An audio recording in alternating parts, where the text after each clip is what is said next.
All right, we're back again here on the Sort of Sports Podcast, episode 150. Man, I feel like it was not that long ago. Recorded episode 100 back, what was that, last August, I want to say? Yeah, like last August. Talked a lot about this movie right here, right behind me, Beverly Hills Cop. Got, a poster of my favorite movie of all time right behind me. And we're actually going to do a bit of movie talk today, so at the end, so stay tuned for that. But we're going to start off, obviously, with some NBA talk, as we are now of the official matchups for the second round. For the East, we got Pacers-Knicks, an old rivalry being renewed. And then for the West, we have Thunder-Timberwolves. At the beginning of the year, I predicted Knicks over Thunder in the finals, and I predicted Knicks in 6. There's a chance that's right. So that's pretty cool to be put in this situation. Now, one could argue what's significantly less impressive is that just a little over a month ago, actually, no, it was probably about exactly a month ago, I predicted Thunder over Cavs. So I should have just stuck to my guns and predicted Knicks over Thunder, because that's looking like a hell of a prediction right now. So probably should have stuck with that, but it's all right. It was great having RJ on last episode. That was super fun. Really excited to see how the box office stuff turns out. We're going to know pretty soon about some of his picks, as Lilo and Stitch and Mission Impossible both come out this weekend. So it's going to be interesting to see how that pans out for him. Like I said, we're going to find out very soon. So that'll be fun. And then for me, a decent amount of my picks are later in the summer. So, pretty stoked to see how that turns out. But anyways, this episode, just me for episode 150. Already halfway to 200. I got to do something special. Obviously, we did something special for episode 100. Got to do something special for episode 200. Not sure what we'll do. Maybe we won't do anything. Maybe it'll be no celebration. I feel like 100 is a big deal. It's the first time you're going into triple digits. Woohoo! And probably the next big one is 1,000. But it's still cool every 100 we hit, and 500 will be a cool milestone. I'm trying to think. At this pace, it's about 100 episodes. Am I really hitting? No, there's no way I hit 100 episodes a year. I'm more so probably at a 60-ish episodes a year. That's probably what I'd guess. So it'll be a long time till we hit 1,000. That would be a very long time. But anyways, let's talk about the NBA. So Thunder beat Nuggets yesterday in Game 7. Honestly, was the Aaron Gordon injury the biggest reason that happened? I don't believe so. I really don't. I think it's one of those where if the Nuggets are going to beat the Thunder in a game, and we saw this throughout the series, they just have to keep it close the whole way. And if it becomes a game where the Thunder are up 20, the Nuggets are kind of done. I mean, I think they were trying to think, was there any game where the Nuggets went down 20 and fought back to win? I don't recall that happening. If the Nuggets are going to beat the Thunder, they pretty much have to hang around the whole game, and then last few minutes of the game just bam, bam, bam, bam, bam, win. I don't think it's really possible for the Nuggets to win down that much. It's not like they're the Knicks, obviously, who thrive off being down 20. Big win for the Thunder there in Game 7. I do think it's interesting, what would have happened if... Because I think the MVP is going to be SGA. I've thought that for about 2 months now. I'd like for it to be Jokic, but it's going to be SGA, and that's fine. I guarantee they just didn't announce MVP because they didn't want to take a chance that SGA lost, and then... Wait a minute. Why? Okay. I don't understand their plan, because I think they just assumed the Thunder would win, and then they would announce the MVP afterwards. And it would be like, haha, see, Shea beat him in a playoff series, and Shea won the MVP. There we go. Bravo, bravo. What was their plan if the Nuggets won? What were they going to do if the Nuggets beat the Thunder in Game 7, and they have to be like, hey, SGA was MVP, by the way. Just there you go. That would be super awkward. So the NBA is very lucky that the Nuggets lost there in Game 7, because that would have been very awkward and hilarious for what it's worth. I would have loved it. I think they should have announced the MVP during the series. It would have been really funny if the Thunder lost and then By the way, SJ's MVP. It'd been really fun, but it's whatever. So yeah, that series going 7 is really impressive when you think the Nuggets were projected by a lot of people to, I mean, be lucky to beat the Clippers. I think there was a decent amount of people that took the Clippers to beat them. And it looked like, in my world, I'm like, okay, they pushed the Thunder to 7. They probably could have won the finals. And that's really impressive. I don't really know how the Nuggets get better. I think that's kind of the issue now, if you're the Nuggets, is like, what do we do next? And I have zero clue. Like, I have zero idea how the Nuggets really improved this roster. They're kind of in a tough spot. Somebody said their championship window's closed. I think the core of Gordon, Porter Jr., Murray, and Jokic works together really well. And so I don't think that championship window is closed at all. I really don't. Especially, I mean, playoff Aaron Gordon this year was magnifique. It was awesome. And it was super fun for Aaron Gordon. And if he can continue to play that way in the playoffs, which I'm not expecting him to, could you imagine if he played like that next year too? The Nuggets will continue to be a finals contender. It does suck for Jokic, though. I mean, another incredible. I mean, everybody throws around the word generational so much now, but it was a generational season. By all metrics, he had on paper one of the greatest offensive seasons we've ever seen. And he lost in the second round. Now, granted, it was in 7 games to a team that's the favorite to win the finals, so it's not like a total failure, but it does suck. You know, I wanted to see this guy win more championships. I was really rooting for the Nuggets to beat the Thunder, and I'm disappointed for the guy. I mean, I wanted to see him win. So, going over to Timberwolves Warriors, this was the most boring series out of the 4. I watched this one the least. I watched half these games. It felt like once Steph got hurt, that was kind of that, and that was the case. So I mean, do I need to talk about this more? I mean, we'll talk about Timberwolves more when we talk about them versus the Thunder. Then going over to the East, Pacers Cavs. In 5 games? Granted, Cavs had some injuries off rip, but wow. And the thing is with the Cavs is you really can't make that many changes. I mean, you won 64 games. But I forget who said it, but they were like, yeah, we could go 82-0 next year, and it won't matter now because no one's going to take us seriously unless we like make the finals next year because of this loss, because we lost the Pacers in the second round. I'm like, yeah, it's a fair point. So, I mean, that sucks for the Cavs and their fans, but if you go, I mean, it's pretty simple. You look at win totals every year. If you win 40 games, you're happy to be in the playoffs. You're like, okay, sweet. Most of the time, right? If you lose the first round, that sucks, but it's whatever. If you win 50 games, you probably should win at least one playoff series. If you win 60 games, you should probably be in the finals. At least the conference finals, but most likely the finals itself. And if you win 70 plus, anything but winning the finals is a failure. Granted, for every team, anything but winning the finals is a failure. But I'm saying as far as a team expectation, if you win 70 games, you're the favorite for the finals. And I mean, the Thunder went 68-14. They're definitely I mean, they're nearing 70 games. Cavs went 64-18. I don't see how they improve that record next year. They had a great season. And I mean, it really sucks the Cavs because I don't expect them to be as good next year because it just felt like everything was going their way this year. And maybe they somehow improve, but I'm willing to bet this will be the best season they have with this core. I don't really know where you go from here. Now, as far as the Pacers go, this is just a team that just really fits together well.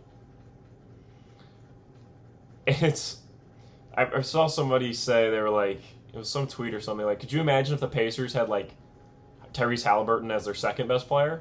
I'm like, yeah, that'd be bonkers. Because they remind me of, like, the 2000s Phoenix Suns a little bit, where it's like, yeah, Steve Nash is damn good, but I'm not terrified of Steve Nash.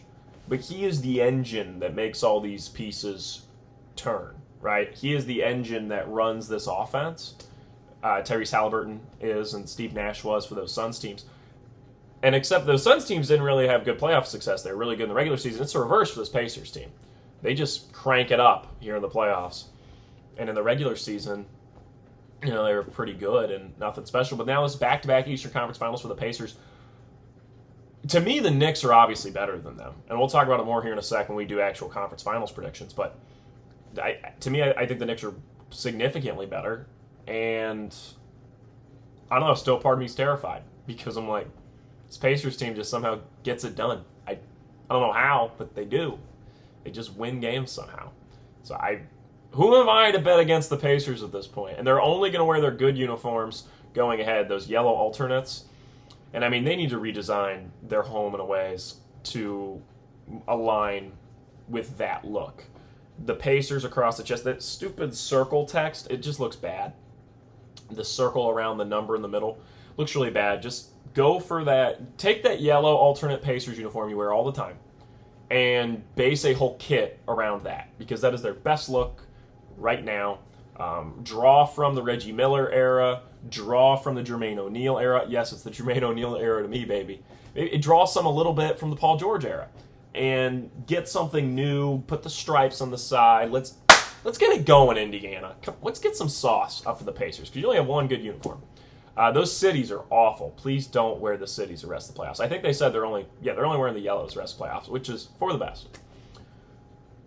And then we got Knicks Celtics, a series that was almost over in 5, and then Jaylen Brown, Derek White, and Luke Cornett, a great game, and pushed it to 6.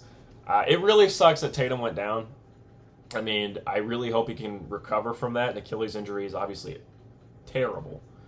We've seen KD come back from it, but I mean, it's gonna be rough, right? Hopefully he can improve. And I think Tatum was not in the playoffs, but during the regular season had played probably his best season he's ever had. Like an easily first team All NBA season. Had a really bad playoffs, and now he got a bad injury. And if he returns and he's never the same as he was this year, it's really tough, because this is a really bad playoffs for him. And if this is the last of him performing at this level, wow. And the bad part was he was having a great game. That was probably the best playoff game I've ever seen him play before he got hurt. And that was, you could see the narrative shifting, right? Like, that was the moment. It was about to shift. If they could win that game, and Jason Tatum has 40 plus, had an incredible game, he just couldn't miss, felt unstoppable, boom, tears the Achilles. And now it's like, will we ever see him at that level again? I hope so. But yeah, that was a rough one. It really sucks for the Celtics fans. Also took down the Superman commercial with him, which also sucks for everybody involved.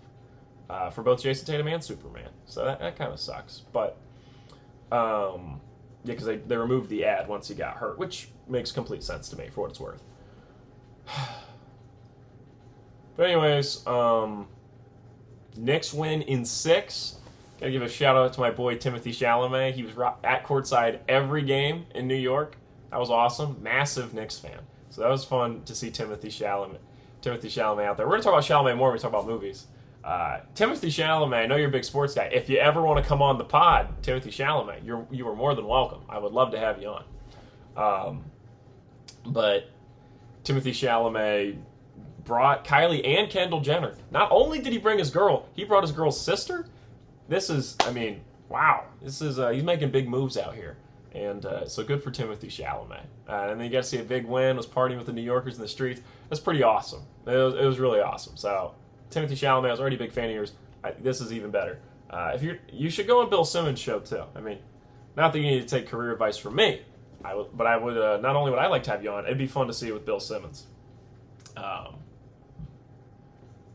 But yeah, so the Knicks win in 6. Brunson looks like a top 10 player. I think Halliburton is good. I still don't think Halliburton's top 10. Brunson to me is like 9 or 10 at this point. Brunson just does stuff where you're like, wow. It just feels sometimes like he's unguardable. The way people describe SGA is the way I always see Brunson. And I know that's probably a bad thing to say, as I would still say SGA is better than Brunson. But the way people talk about SGA is the way, like when I watch Brunson, I feel like all the things people say about SGA, that's what I see when I watch Jalen Brunson. They're like, oh, well, he's just got a million moves. He can take you down. You can't guard him. Like, I feel that way about Brunson. When I watch SGA, I'm like, sometimes I'm just like, oh, yeah, I mean, he just missed that one. Like, he'll have a great move, and then he just missed it. Whereas with Brunson, I'm like, damn. Like, how did he do that one? And so Brunson is the guy that just continually impresses me. And this Knicks team, I mean, I was high on them for a long time. The only reason I really came off them is because they played the Pistons in the first round. If they had played the Pacers first round, I would have taken the Knicks to the Eastern Conference Finals. Man, I probably would have taken them to the finals, honestly. I liked them the best out of the East. They were playing the Pistons first round. I bet big on my Pistons and should have stuck to my guns I did earlier in the year. So let's talk about the actual conference finals coming up. So let's do the East first. It's the one that's more interesting, more excited for this one. I think this is going to go 6. I think the Knicks get it done. I really do. I think they're better than the Pacers. The Pacers have more depth. The Pacers have probably less players you can name off the top of your head. And the Pacers-Knicks is going to be a super fun series. I cannot wait. I would love for this to go 7. You know what? Screw it. Let's say it goes 7 and the Knicks pull it off. Why not, right? Game 7, in the Garden, Jalen Brunson, bang. That would be awesome. So I'm very excited for this series. And I have the Knicks winning it and going to the NBA Finals. I want the Knicks to win the Finals so bad, guys. The 4 teams left have never, 3 of them have never won a championship, and then the Knicks haven't won since 1973, and then their other finals, of course, in 1970. Even though the other 3 have never won a championship, the most fun is the Knicks winning it. Their fan base is so they are so fun, and yeah, I just think it's fun. Now, granted, there is some stuff going on right now with Knicks fans harassing Pacers fans outside of the games and stuff like that. That is not fun. That is bad. They got to stop that. We can't have that. That's not good. But the fans that aren't doing violent acts and harassing people, they're great. And I think the Knicks being good is fun. I think it's really fun when the Knicks are good. I always have thought that. I remember being really high on the Julius Randle era Knicks. I remember even kind of being high pre-podcast Ryan when I was younger. I was really high on the 2017 Knicks with Derrick Rose and Carmelo Anthony, Joakim Noah, Kristaps, young Kristaps with them. Yeah, I was a big fan of that 2017 Knicks team. I was like, this team's pretty good. And then they were not. But the Knicks being good is something that I think is just great for basketball and great for the NBA. And I want to see them win the finals. So I'm going to take them to beat the Pacers in 7. And if the Pacers team gets it done against the Knicks, wow. But you got to think Adam Silver is shaking in his boots because we know ratings-wise who he wants in the finals if it comes down to Pacers or Knicks. Okay? I think we know it's pretty clear who's bringing in the dough. So I just think it's funny. But if the Pacers get it done, that would be pretty sweet. I think both these teams are fun. Pacers play rough. I mean, that series with the Cavs got physical. Pacers are a rough team.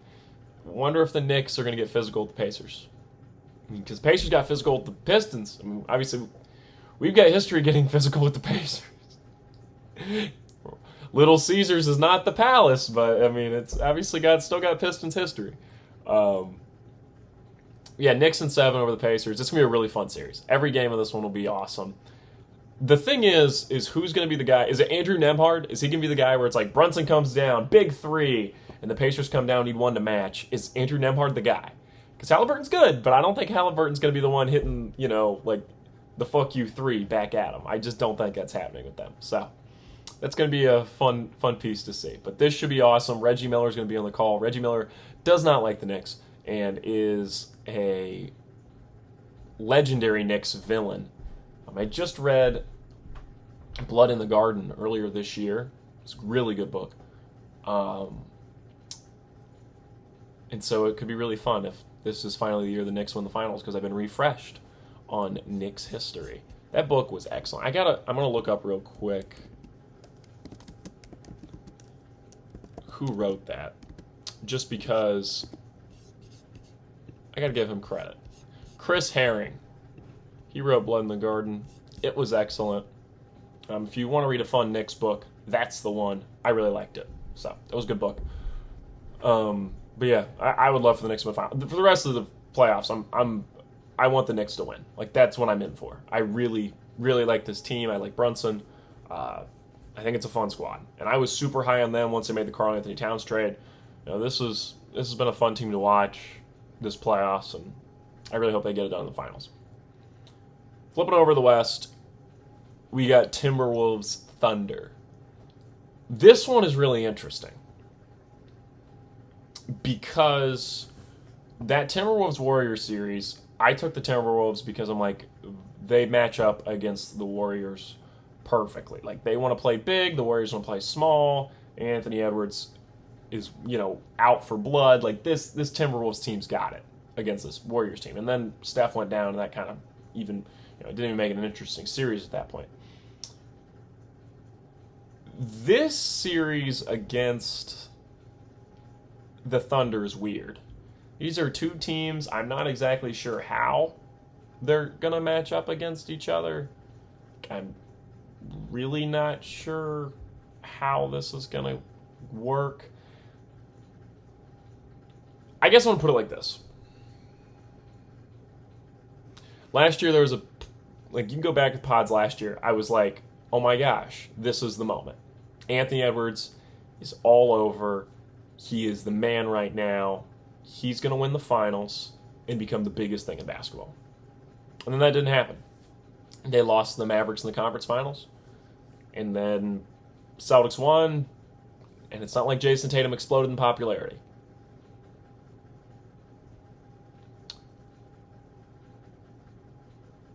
I don't think this is... The weird thing is, this doesn't feel like the year either, right? Last year felt like the year for Ant and the Timberwolves to win the finals. This doesn't feel like the year. This just doesn't feel like it's the year. But maybe that's why it is, right? Timberwolves, Knicks, NBA Finals, Julius Randle versus Karl Anthony Towns trade, you know what I mean, facing off against each other. As someone who wants to see the Knicks win the finals, I would rather have them playing the Timberwolves. But to me, if the Thunder just beat the team with the best player in the world, with that team performing way better than we thought they would, why can't they beat the Timberwolves? That's kind of my thought. So I'm going to take the Thunder to beat the Timberwolves in 6 games. I think out of the 4 final scenarios we have left, my favorite, the one I would like to see the most, is the one I think is most likely, which is Knicks Thunder. I think it's really fun. I think it's 2 diehard fan bases, 1 small market, 1 big market. 1 team that uses blue and orange really well. The other one I don't like as much, but it's not terrible. I think the Knicks kill the blue and orange. I think the Thunder, I don't like it as much, but it's fine.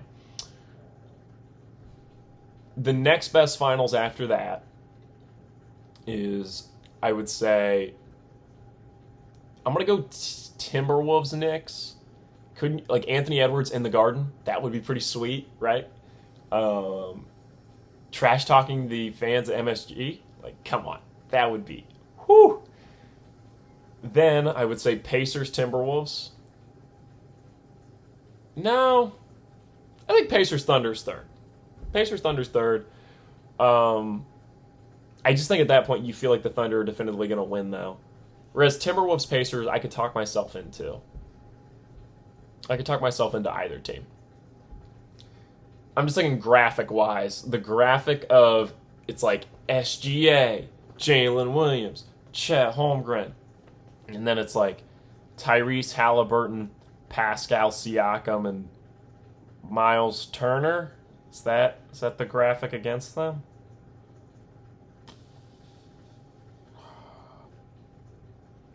Funniest scenario for the NBA is the Pacers beat the Knicks. That is easily the funniest. Like, the marketing team's going to have to work overtime. Really lean into the Halliburton being the most overrated off the players poll. I don't know if you guys noticed, but off an anonymous players poll, Halliburton was voted most overrated. And ever since then, dude's been balling. So, you think the Kings ever sit around and they're like, man, We threw it all away for one really good season where we lost in the first round. Damn. I bet they do. I bet they do. I bet they're like, yeah, wow, we had Tyrese Halliburton and we shipped him off for a 50-win season, which the Light the Beam season was awesome. Like, it was so much fun. But if Tyrese Halliburton ends up leading the Pacers to the finals, are you going to sit there and be like, we did the right thing. We had the Light the Beam year. It's like, yeah, you could have had a top 3 point guard in the NBA for his whole career. I think wasn't the talk like, all right, well, De'Aaron Fox or Halliburton? We can only have one. And now you have neither. I just feel bad for the Kings fans, honestly. Like, it's... they're in a tough spot. But... all right, is that it? Is that all we have for the NBA? Yeah, okay. So my prediction right now is a Knicks Thunder finals. I do think they'll win both their series. I got the Thunder over the Timberwolves in 6. I got the Knicks over Pacers in 7. Funniest scenario, though, is the Pacers getting it done. That would be hilarious. So, all right, let's talk a little bit of movies. Let's do some movies talk. So we're on to Ramblings of Reels and Writings with yours truly, Ryan Klinger. And I recently had a flight, and whenever I'm on a flight, I always bring a book. I feel like a book is the best for a flight, because I think when you're watching a movie, there's a real sense of time passing, right? There's a real feeling of like how often do you watch a movie, even if it's excellent, and you're like, oh man, that was 2 hours? Like, I mean, it can feel a little shorter, right? You can be like, man, that flew by. That felt like an hour and a half. But it's not like, oh my gosh, it's been 2 hours. It felt like 20 minutes. Like, that's not how that works. Because when you're watching a movie, like, you have a concept of, like, you know how long a conversation takes. Like me talking to you right now. Like, let's say you closed your eyes and you sat you closed your eyes, you sat in your room, you listened to this entire podcast. And then at the end, you wrote down how long you think that was. And then it was revealed the real time, right? I think you'd probably be within 10 minutes. I'd say for a movie, probably within 15 to 20, if we did the same exercise. With a book, I think it's really hard to gauge, because you're in your own mind, right? So if you're reading something, you're reading at your pace. There is no set pace that's like... this sounds like really like... ooh, like big...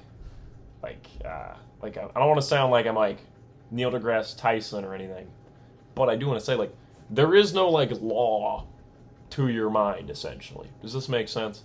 Like, if you want to picture something happening for an hour, like one sentence, you could.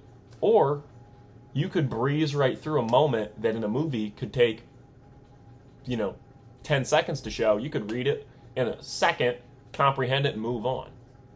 Right? It just all depends on how long you want it to take in your mind.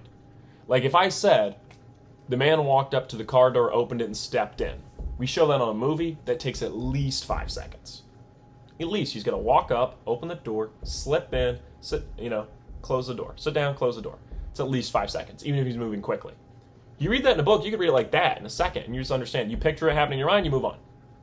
Because you don't have to have it at that real set time. I think a book is the best way for a flight then, because you don't have that concept of how much time. If you're on a 3-hour flight, right? My flight was 2.5 hours. I was flying to Texas, okay? I brought a book. I haven't said the book yet because it's going to be important.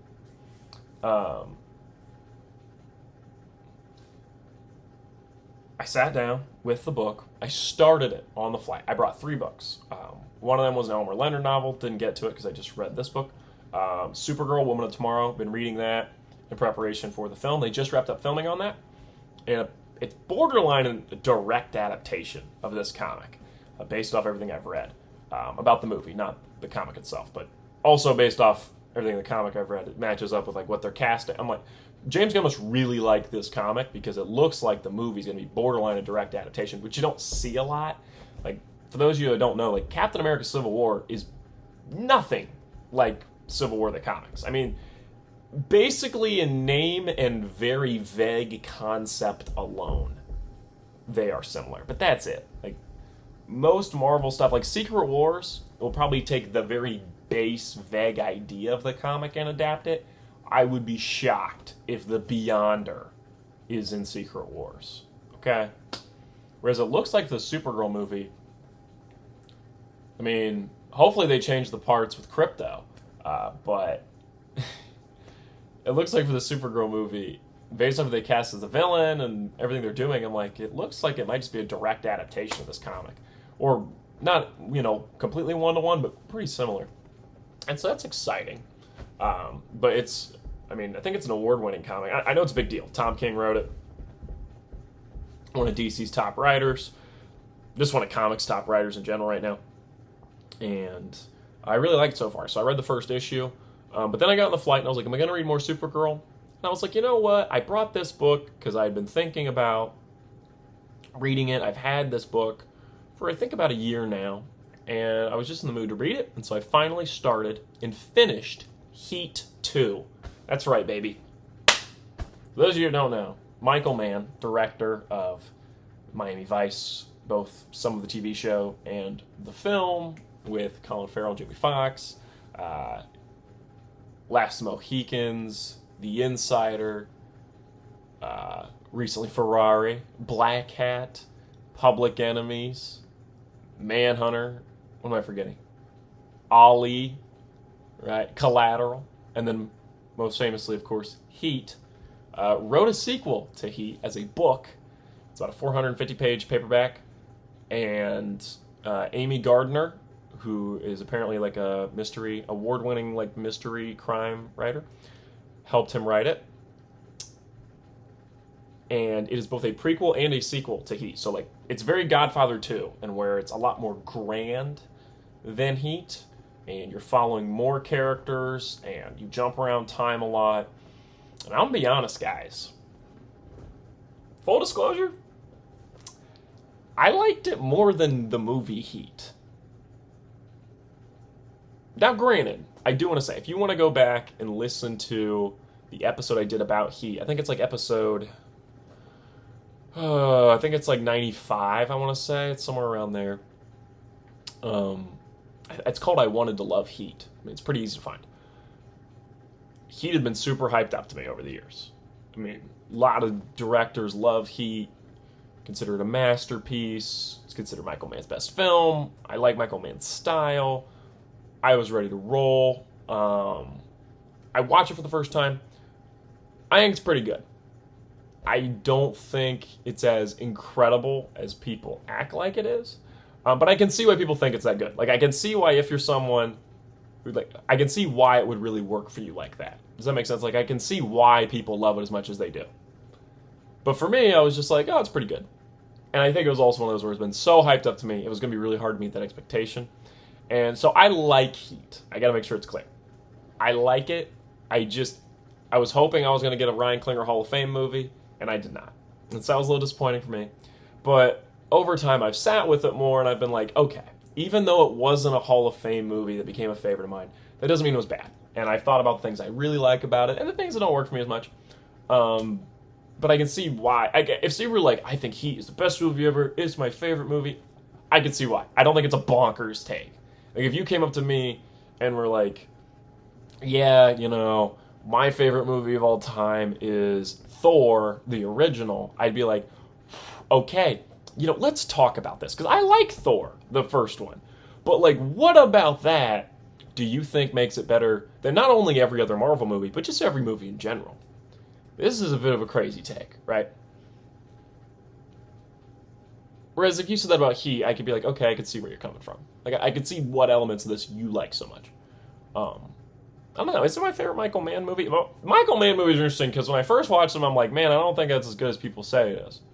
And then I sit with it for a while, and then I kind of like talk myself into it. Like, Heat was like that, but really Miami Vice was like that. Like, I watched Miami Vice, the movie, and I was like, that's really not that great.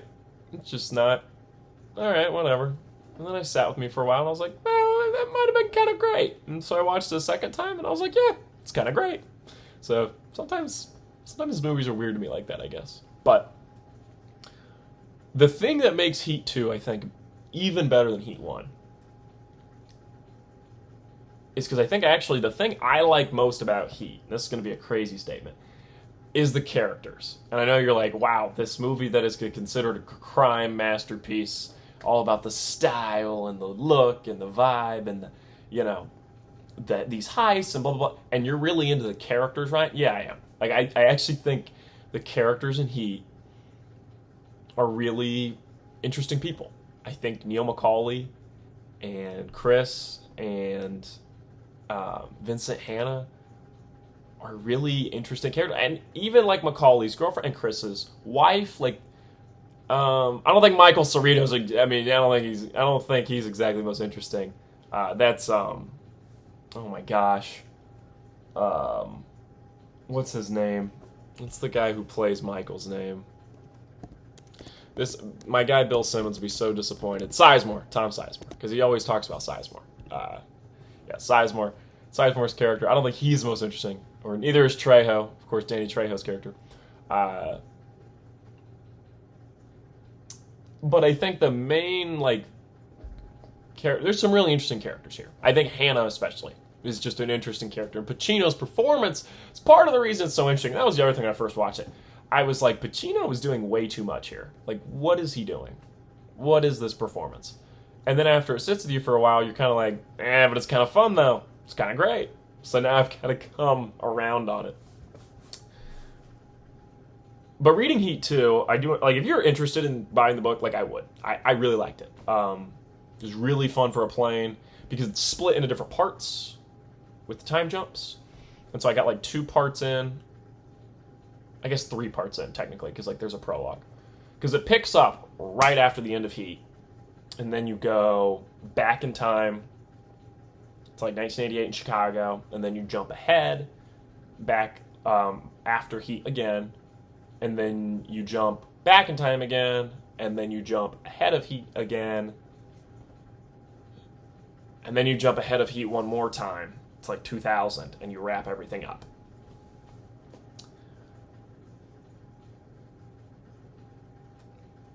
I just really liked what he did. I thought it was really cool seeing these characters in different scenarios, and I learned more about them. I feel like now when I watch the original, I'm going to like these characters more, especially Chris, Val Kilmer's character. I think I know way more about him, and I'm like way more attached to him now. And the book ends open for another sequel, which like I'm also in for. It seems like Mann kind of now sees this as his masterpiece, like his big crime world to play in, and I think that's really fun. And he kind of takes... So the Chris plot line, he gets caught up in South America, and it becomes very Miami Vice-y, the movie. And also, like, I've heard it's like Black Hat, because it gets, like, techno stuff. And I haven't watched Black Hat, but that's apparently what that's more dealing with. And, like, sinister crime tech stuff, right? Like, hacking and stuff, right? So it gets, like, that way, which I don't love at first, but then I kind of came around, I'm like, this is kind of fun. And so he's kind of taken the different things he's made and kind of put them in this. Like, the Chris plotline becomes kind of Miami Vice-y, and then the Chicago stuff with Hannah, and Macaulay's also in Chicago, but it's a lot more Hannah focused. Like, Macaulay is, like, the third biggest character. In the movie, it's, like, Macaulay and Hannah, and then Chris underneath them. In this, it's, like, Chris and Hannah, and then Macaulay underneath them. That feels more like kind of classic Michael Mann, like what you expect, more from, like, a Heat prequel / sequel. Yeah, I was just a big fan of this, guys. Like, this surprisingly, I loved this. But I also really like crime books like this. I mean, Elmer Leonard's my favorite author. I read all the stuff he does, and this had some similarities. Now, the big thing that I think is going to be a hang-up for people about this book, and it's been out for a few years now. I think it's been out since 2022, and some people don't like this, is it's written like a screenplay. And what I mean by that is most books written past tense. he said this. He walked over and did this. This book is, he walks into the room and turns to his, it's written present tense, like a movie script is, like a screenplay's written. I didn't even notice, to be honest. I was like, I really was into this because it was like reading a movie. It was like I could see the movie in my head of what this is supposed to be. And that really worked for me. And I loved that. I thought that was really fun to read. That will not be for everybody, but it was for me. And I honestly didn't even notice it until I was like, hey, I was like on the plane with my mother, and I was like, hey, read this. This is a pretty cool part of this. And she's like, oh, it's interesting how it's written present tense. And I didn't even notice. So for me, it really worked because I didn't even notice that. That was the way that was written. I was just taking it in and visualizing it in my head. And it very much feels like a screenplay. Like, it's so clearly written to be a movie. But the only thing is it's bloated. It's like, I don't know how he makes this a movie without cutting some things up, streamlining some things.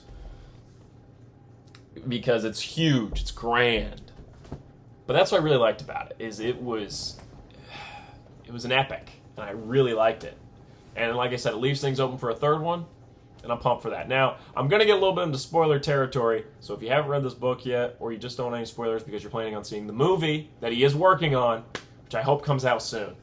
He hasn't started filming yet. The goal, he said, was to film last year, and then it would release December of this year. Clearly, that is not happening. I'm hoping he can start filming this year, and we maybe get a 2026 release. Probably December, because that's when the original Heat came out. It would have been really nice to be this year, because it would have been 30-year anniversary of Heat. Boom, here's the sequel. Next year will be 31, which is fine, but whatever. Would have been cute. I know some people are really out on this. They're like, why do we need a Heat sequel? My thought is, if somebody's going to make it, why not the original creator, right? Michael Mann wants to make a sequel to it. That's the thing with Gladiator 2, is like, if Ridley Scott wanted to make it, Ridley Scott wanted to make it, right? He wants to make this, and I really liked it. I think it's good. So you're looking at the cast. The rumors are, I think Adam Driver is basically confirmed to be De Niro's character, Neil McCauley. And all the rumors suggest that Austin Butler is going to be Val Kilmer's character, which is, like, perfect. I mean, perfect. Let's get Chris as Val Kilmer's character. Oh, my gosh. Let's get Austin Butler as Chris, Val Kilmer's character. That would be perfect, okay? For some of the newer characters, I could see them going with Ana de Armas as Elise. I mean, like, that would make sense. Like, Macaulay's, like, girlfriend in this. I think that would add up. I could see they're going with her. But the big one is this. Vincent Hanna is so clearly written for Al Pacino. And the way he's written in this, exact same way. Those over-the-top deliveries.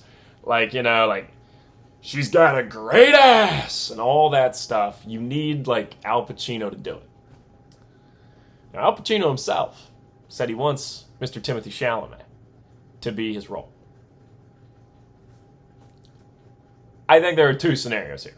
One, you do Timothy Chalamet as Vincent Hanna, and we really see and we really stretch Timothy Chalamet's acting skills, because he's got to go over the top like Pacino did, because this character does not work. Vincent Hanna has to be over the top. It doesn't work unless you do it the way Pacino did it. And there's lines in Heat 2 that are so clearly written for Pacino, and Timothy Chalamet is going to have to stretch his acting ability to get it done. And I really want to see him do it. I think that would be awesome. Now, the other scenario 2, is that you just cast, I think Pacino's like 80-something. You cast Pacino as Vincent Hanna. Everyone else is recast, and you just never acknowledge it.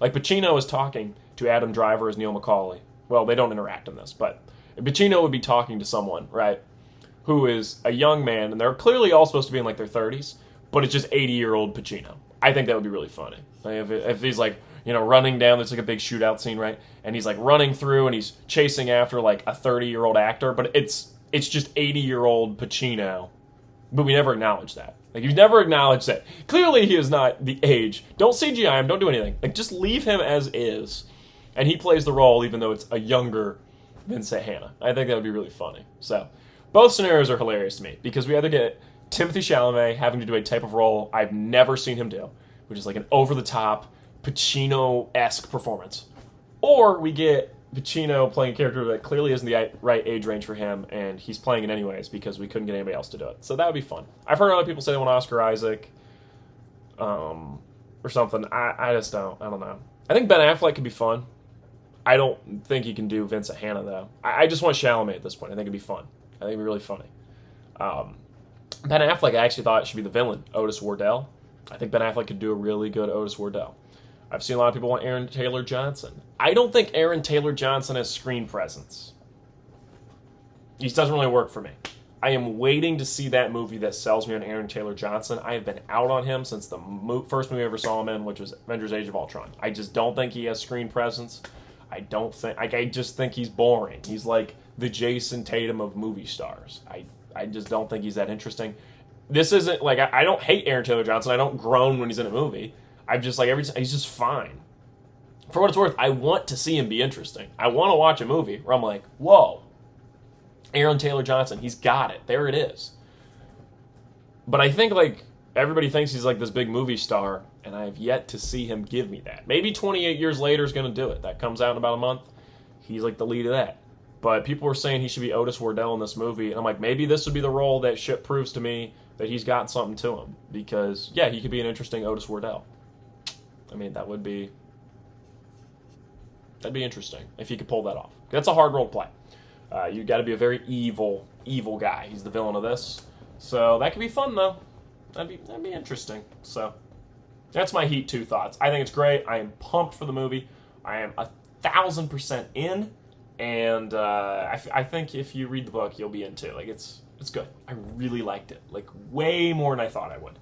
I bought the book because I was curious. After watching the movie, I was like, this is such a unique scenario. You don't see stuff like this that often. And then I was like, wow, this is good. Wow, okay. Like, this is really good. I really like this. So I'm really pumped for the movie. I think Chalamet should be Hannah, or just we never acknowledge that it's old Pacino, because that would be really funny too. But yeah, pumped for it. Hopefully it comes out within like the next year and a half. Michael Mann, get on it, and I hope it's great, because I think the book is good, and hopefully he can crank out an incredible film. So, all right, that is it from me. Pumped for the conference finals, and looking forward to Heat 2 whenever it releases. So, don't know what I'll read next. Well, I got to finish up Supergirl, Woman of Tomorrow, but I don't know what book I'll be on next. Bradley Cooper could also be Otis Wardell. He could do it too. So, those are my choices. I mean, Chris Hemsworth, I don't see him doing it, but Michael Mann has worked with him before. Maybe. All right. That's it from me. I will catch you all in the next one. Thanks for stopping by. And, I mean, Heat 2, shockingly banger. Come. The action is the juice, I guess.